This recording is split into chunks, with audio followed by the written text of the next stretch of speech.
Alright, good morning everybody, this is the Street 3 here, back to a brand new video. Round 2 has officially started. See before you, quite a few upsets. Starting off with McNeese, the darling Cinderella of the tournament, so to speak. Mir Khan, the uh, team manager, went viral. Sensation. I believe he's just made $100,000 in 2 days just by existing. McNeese was a popular pick past 2 years to be an upset. Last year they played Gonzaga and got blown up by about 20. So this year I was more skeptical in picking them, but they actually beat Clemson by pretty much 20 until the last couple seconds, last couple minutes of the game. They're playing Purdue, who had a tough end to the season, and so one of those teams people thought might even lose in the first round to High Point, but they have performed very, very well. And have proven that no matter what happens in the regular season, March Madness is March Madness, and as long as you play good here, you can go a long way. McNeese did not shoot as well as they needed to win this game. Only 7 of 21 from 3. Purdue shot a surprising 42%. I believe they made their first 9 shots in a row before they finally missed one. That rebounded them by almost 20 rebounds.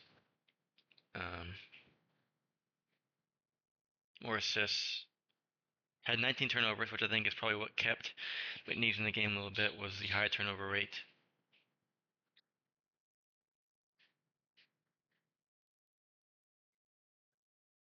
Star player Smith had only 10 points. However, that number 4 again had another 20-point game. He has been their star player in the tournament.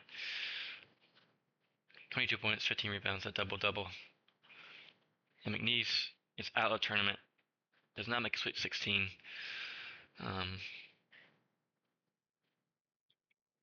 But a cool team nonetheless to watch. This is what the big upset of the day, though, was Arkansas versus St. John's. St. John's is 2 seed. R.J. Lewis is a conscientious All-American, one of the best players in the nation, playing the Razorbacks, who had a difficult year under first-year head coach Sean Calipari, who left Kentucky after over a decade to come here. A lot of transfer on the team. They lost their star freshman Boogie Fland early in the year, but he has come back and has been sensational in the tournament. And Arkansas is looking very scary. They might just become America's team if they continue their march further into the tournament. Neither team shot well. St. John's, both teams only made 2 threes. Both teams at about 10%. That is not very good. Both teams did not shoot good on the free throw line either. St. John's only didn't even shoot 30% field goals. Arkansas shot 42, so that was one of the big key moments of the game there. A very tough physical game. Very, very tough physical game. Probably one of the more physical, probably the two most physical teams I've seen in the tournament besides Tennessee. So they were at each other's throats for most of the game. Speaking of R.J. Lewis, he had probably one of his worst games of his entire career. Only shot 3-17 from the field, 0-3 from three-point range. Shot a lot of bad, ill-advised shots. Was pulled about 2 minutes towards the end of the game when they were down by I think 6. So they pull their star player. Rick Pitino decides to pull him and not play him the rest of the game, which I think was a grave mistake.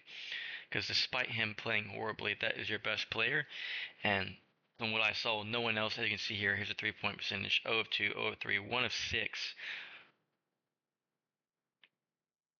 0 of 1, 1 of 6. So in the years, in this season past, St. John's has been one of the best defensive teams in the nation, and they play extremely hard in defense, and that is what has been able to pull them ahead when they shoot poorly, which is quite often. They're not a good shooting team by any stretch of the imagination, and they normally depend on R.J. Lewis for the majority of the scoring and the shooting, and so he was also off today, like really off, and so it was just 2 missed shots, and once R.J. Lewis came out, it was like no one could make a single bucket regardless of where they shot it from, and Arkansas pulls off a huge upset. First Kansas and then St. John's. One of the Sweet 16. I think having Boogie fallen back is a big plus for them. I think he is sort of a catalyst, an X Factor kind of guy, and I think Arkansas is a very dangerous team, and I believe they've beaten Florida before. I don't remember they beat Florida, but they beat someone high in the SEC, so they could very well make a Final Four run under a very experienced coach and a talented team that plays tough defense, hard nosed. They're very scary. I grew up in Arkansas, kind of, so obviously a lot of childhood friends from Arkansas, so they're very excited to see how far this Arkansas team can take this magical run. At number 5 seed Michigan, which was a very popular pick to lose in the first round to UC San Diego. I believe that was actually the number 1 most picked upset of the bracket, and Michigan is now Sweet 16 bound. They beat A&M pretty handily, 91-79. It was not really close. Michigan held a 10-point lead for most of the game. Their team shooting very well from 3. Wade Tiller played his final game, 14 points, 4-15 from the field, only 1 of 8 from 3. Not have a good game, but was a very talented scorer all around. But Michigan, under head coach, first-year coach Dusty May, who, if you recall, took the Cinderella team FAU to the Final Four last year, and has now got his big break with Michigan and has had the Sweet 16. He is a very, very talented coach. Michigan last year was last place in the Big Ten, and now they're in the Sweet 16 and won the Big Ten Conference Tournament. So look out, Michigan might be a force to be reckoned with for many years to come under this coach. I think Dusty May is one of the best young coaches in the league and has a very bright future ahead of him. And Michigan is looking dangerous. Drake, number 3, Texas Tech. Drake was one of those most popular picks, as we know. 4 of their 5 starters this year are transfers from a Division II powerhouse, including their head coach, who I think won 3 championships in a row in Division II, which is quite impressive, regardless of what division you play. They won the last round and pulled off an upset versus number 6 seed Missouri. But this time they're playing Texas Tech, who's a very, very good team. A lot of analysts say that they're one of the best teams, not in the top 2, that could go quite far. Neither team shooting. Texas Tech only shot 2 of 14 from 3. Drake shot a lot better at almost 50% clip, but it was just too little too late. Texas Tech played great defense. As you can see, Sturtz had 21 points, but they were locking him up for most of the game. He kind of popped off towards the end, but they were having trouble scoring. Drake was. I think Texas Tech used their better athleticism, their size, to beat Drake here. That just couldn't do much about him, but still awesome to see a team of mostly Division II players perform well and win a March Madness game. That was awesome. And then Creighton versus Auburn. Creighton was up on Auburn at the half, and Auburn is 3-4 in games in which they are down at the half. So a lot of people were looking scared that Creighton might pull out this upset. And then towards the end of the game, Auburn started playing like Auburn again and won by 12 and kind of took it away late from Creighton. Creighton had a great game, shot tremendously well. Free throws could have been better. Got out rebounded. That's I mean, other than Ryan Kalkbrenner, they don't have much. Auburn had 11 offensive rebounds, which is really big for them. The key to the game was their offensive rebounding because they were getting points off those rebounds. Broome only had 8 points. He was getting locked up by Kalkbrenner, but other people stepped up like Jones and Baker Mazur. I believe he got injured, and after he got injured, Auburn went on like a 16-4 run. Pettiford off the bench had 23. Kalkbrenner had 18. Ashworth, who's been playing great in March, had 13. Tough game. Creighton played them very, very well. Auburn was tested, and that's what happens when you win a championship or you get in the Final Four. You have teams that will test you, and the teams that win in March respond to those tests, and teams that don't win in March don't respond, and they lose. So Auburn responded in a great way and proved that they are a true number 1 seed. I think they're gonna. It's a big test, big early test, really important for the resume.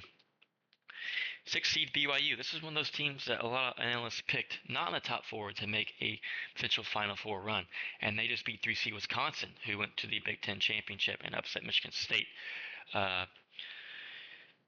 They won by 1 point. Wisconsin had a shot at the end, missed it.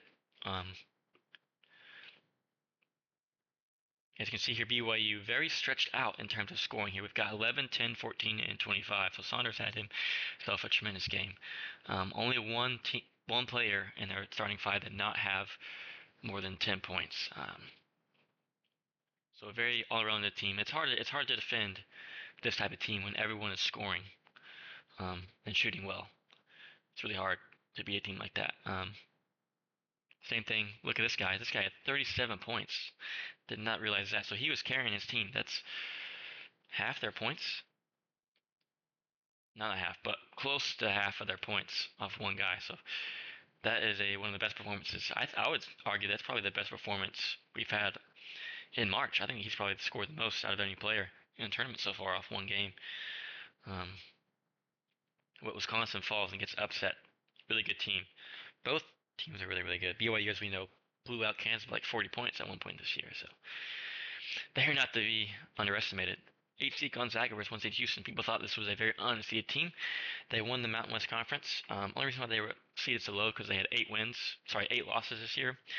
They only have about half that, so they didn't have the best regular season, but they were still ranked in the top 10 or top 5 in KenPom ranking, which means they're very good on both sides of the ball, and they're a very, very dangerous team. And so this was one of those tests for Houston, and it was a test indeed. It was back and forth for most of the game, and Houston pulled away late. Both teams shooting pretty well from 3. Cryer had 30 points, very impressive. 6 of 11 from 13, 6 of 11 from 3, extremely impressive. Sharp had 12 points, but 30 points is insane. A 30-point clip in March Madness is hard to do. Battle, fifth-year senior, I believe, had his final game. There was a really cool moment where the head coach, Kelvin Simpson, is going down the line, shake hands at the end of the game. Battle, obviously his last game ever as a Gonzaga player, and was very emotional. Kelvin Simpson gives him a big hug, probably gave him some words of encouragement in his ear after the game. That was awesome. Sportsmanship by the head coach. He is a class act for sure. And Houston staves off the upset by Gonzaga, and they got a tough road ahead of them. Tennessee and UCLA. This game was not close. Tennessee had a 10-point lead pretty much the whole game, and had a great win. Tennessee looking dangerous. Coming into the day, we got the next round of round 2, 32 teams left. We got 8 seed UConn, who is the back-to-back national champion. Funny thing about that is the last team that went back-to-back was actually Florida, so they're playing each other. The last 2 back-to-back national champions are Florida and UConn. They are playing, and Florida is trying to end their season as UConn is chasing it back-to-back-to-back, which I think has not happened since probably UCLA, I would assume, if it has happened at all. They've had a down year, 10-point loss. They lost a lot of star power of the team last year. With a lot of star power. They got some good guys this year, but just not as much star talent as they've had in the past. I've heard they're getting a lot of really good class next year, so they probably will be back to prominence next year. They got a senior. Lee McKelly's a freshman. He's a great player. Carabana Jr., he's a great player. So LaBall, sophomore. So a lot of these guys we might not see next year. I'm assuming Carbaran might stay. Liam McNeely will definitely go to the draft for sure. But they're playing also a younger Florida team. Actually, the game's about to start right now. I'm looking at it right now on the TV. This will be a battle, a tough battle. I think UConn could pull it off potentially if they play really good, but Florida is probably the most dangerous team in the tournament outside of, I would say, Duke. I think those are the best two teams in the tournament, just based off of pure firepower on both sides of the ball. And the tip-off just started, so it's going to be a really good game. I think either it's going to be a good game or Florida's going to wax them. There's no in between, is my prediction. Then we got Baylor and Duke. Baylor a 9 seed. Baylor actually has a player, Jeremy Roach, who used to play at Duke for a couple of years and is a grad transfer. I personally, as a Duke fan, thought that he held Duke back for a lot of years. I think that he was turnover prone, mistake prone, took a lot of ill-advised shots, and was a very spotty shooter. One game he might shoot well. The next 20 games, not 20 games, but the next 5 games he might have horrible shooting. So very streaky. Either he was hitting or he was bricking everything.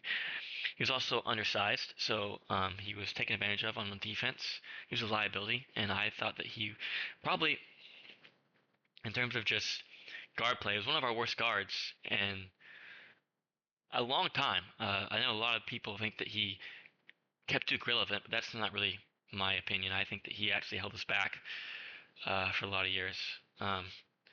Went to Baylor, played a lot early in the season when they were struggling. Since then, they've put him on the bench. In March, the first game, he only had 13 minutes. I think they're better without him. I just don't think he is that great of a player, to be frank with you. I think he's more of a mid-major type of player.